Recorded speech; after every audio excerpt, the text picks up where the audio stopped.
Get your ovens preheating to 350 degrees because you're gonna wanna make this recipe ASAP.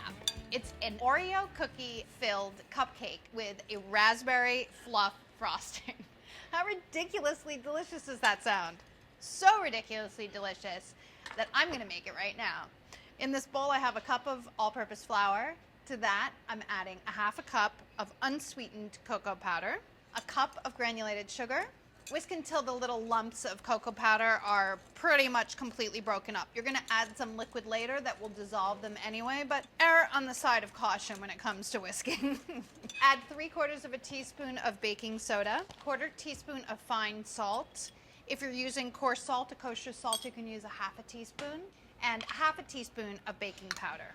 Now this is where you really wanna whisk it. You wanna make sure that your leaveners are fully dispersed in your dry ingredient mixture. So just whisk just a little bit more than you think you need to. For the wet ingredients, I have 1 large egg and an egg yolk, half a cup of buttermilk. Before I add too much more, I'm gonna break up that 1 large egg, whisk it with the buttermilk, 2 tablespoons of melted unsalted butter, half teaspoon of pure vanilla extract, half a cup of hot water.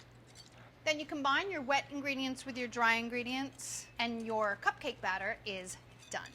I just love a cupcake batter or a cake batter or a quick bread or anything that you can just whisk together in a bowl without getting out the machine. So make sure that you get rid of all of the lumps when you're whisking. Cocoa powder has such an amazing chocolate aroma.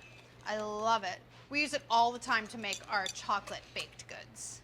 I have a standard muffin tin lined with baking cups. What you want to do is take, if you have a scoop that's really small, you can use a scoop, otherwise use a tablespoon. Put a tablespoon of batter into each of the cups. I like to use a scoop because it keeps me nice and clean. Oops. It's supposed to be keeping it neat, but it's actually making just as much of a mess. Then take 1 Oreo or other cream-filled chocolate sandwich cookie and put it into the batter. So these cookies are gonna bake into your cupcakes, and they're gonna be a fantastic surprise in there that no one will know is in there until they take a bite. And then they're gonna be amazed. Top with another tablespoon of the batter. Make sure you use up all of your batter, so go back in and add the rest. There's a little bit extra.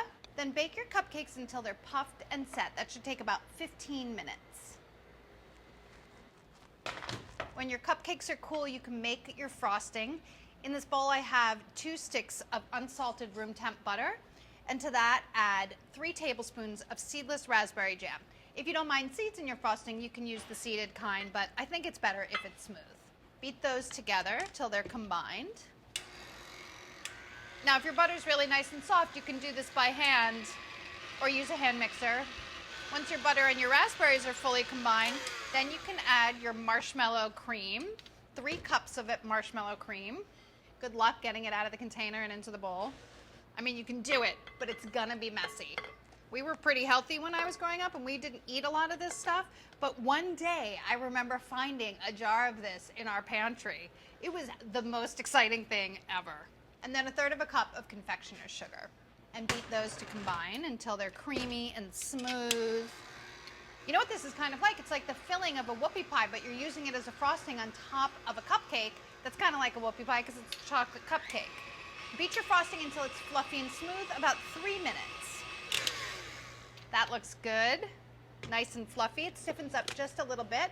No food coloring in this, so I suppose if you wanted a brighter color, you could just add a drop or 2, but it's not really my thing. I'm gonna pipe this on, so I have a piping bag in a quart container with a tip in it, and I'm just gonna try to neatly get my frosting in there. If you don't have a piping bag and you still wanna pipe it, you can use a resealable plastic bag with a corner snipped off and you pipe it that way. And then fold it up. I put it in the quart container to keep everything neat. If you leave about 2 inches and fold it down over the quart container and then lift it up, there's no frosting in there and you can squeeze it together, lift it out, and you don't make a mess. Or at least you start off by not making a mess. And then frost away.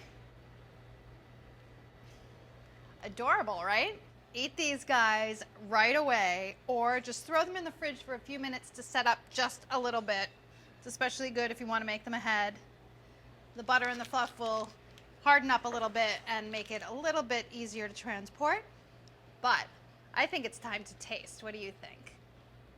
It's gonna make a mess. I'm just warning you. So be forewarned. I'm gonna be covered in chocolate. Oh, what? Give it a bite, and I think you'll agree. It's a little bit messy and a lot delicious.